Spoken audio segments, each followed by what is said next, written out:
Hey everybody, it's Neil, and look at where I am here and what I have. I have this. This is a wireless CarPlay adapter by Cuarko, and we're going to open this thing up. I'll show you guys what it is. I'm in a restaurant now. Sorry about the loud noise.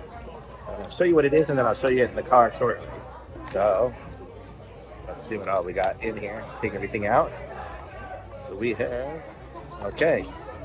So here's the instructions for it. So this is going to give us the ability to, like if you have CarPlay in your car already, but it's not wireless, you have to be plugged in. This gives you the ability to use it, but it'll be with wireless, so it'll make it wireless. So how cool is that? So this is what it looks like here. So you have your little dongle that plugs in, and then you have your little CarPlay adapter here. And right now it's set for USB-A or whatever that's called, and then you could make it USB-C if you have that type of adapter.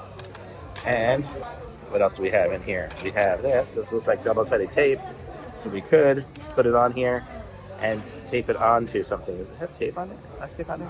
It does. We have plastic on there. There, all the plastic is off. So this is what the device looks like. So we're gonna go hook it up, and I'll show you guys what that looks like.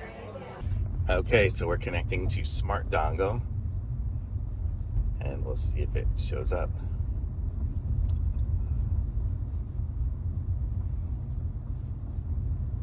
Screen went blank, and there it is. So now it's wireless CarPlay. There we go. How cool was that?